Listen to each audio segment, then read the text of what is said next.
Putin claims that Russia is not heading toward isolation. Despite heavy international sanctions imposed because of the war in Ukraine, Russian President Vladimir Putin has talked up the country's prospects at the country's main international economic forum. Despite its reputation as Russia's equivalent to the Davos World Economic Forum, this year few Western officials and investors attended the St. Petersburg International Economic Forum. The proceedings began on Wednesday and will end on Saturday, but journalists from countries that Russia considers unfriendly have been barred from attending by the Kremlin. Moscow has labeled dozens of countries with this label in connection with sanctions imposed over the fighting in Ukraine. These countries include the United States, Canada, European Union members, and Australia. At the forum's main session, President Putin insisted, "We haven't turned on to the self-isolation path. Actually, we've done quite the opposite, expanding our network of trustworthy and accountable business associates in the world's economic powerhouses. As I've said before, I'd like to reiterate. These are the markets of the future, everyone clearly understands it." Although officials did not provide a list of international companies participating, the vast majority of panelists were Russians.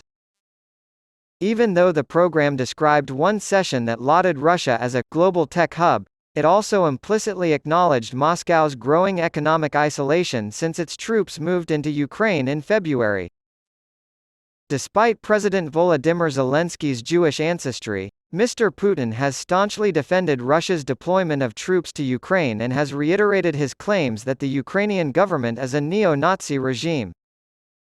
"My Jewish friends say that Zelensky is not a Jew, but a shame to the Jewish people," Mr. Putin said. Kiev, backed by Western backers, launched the war inside Ukraine in 2014.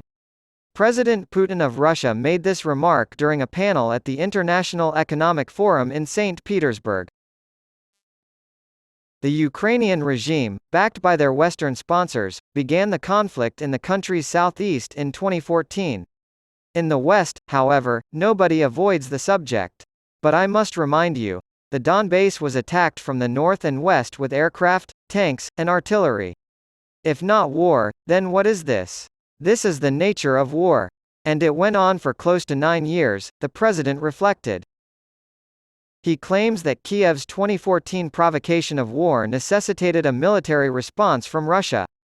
The war lasted nearly 9 years, and then our purported allies publicly rejected efforts to negotiate a peaceful resolution. The president stated that the use of military force was necessary to end the conflict. Simultaneously, the denazification of Ukraine was cited by the Russian leader as a primary objective. "We have every right to believe that the task we have set for the denazification of Ukraine is one of the key ones," he said in conclusion.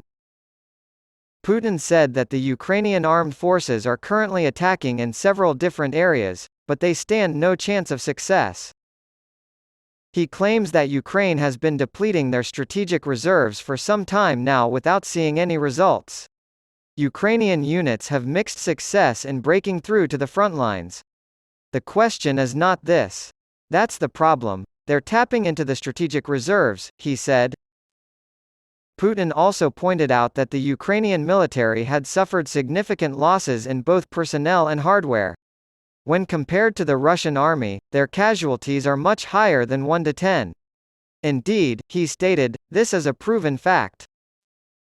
The president has stated that Ukraine will no longer use its own military hardware because, "You won't make war for so long." Putin also highlighted the fact that Russia's production of military goods has increased by a factor of 2.7 year-over-year. Russian President Vladimir Putin thinks Poland is returning western Ukraine while it sleeps and sees. The leader of the country stated, "The Poles have their own goals, they sleep and see the return of western Ukraine, and, apparently, they are gradually moving towards this." Putin said that his Jewish friends consider Ukrainian President Volodymyr Zelensky to be a disgrace to the Jewish people. "Since I was a kid, I've had a lot of Jewish friends. Zelensky, they claim, is not Jewish. The Jewish community should be ashamed of themselves." The president of Ukraine further stated, "This is not a joke, not irony. neo-Nazis, Hitler's successors, are now on the podium as heroes of Ukraine. Anadolu Agency's website only publishes a condensed version of the news, which is then distributed to subscribers via the news feed system.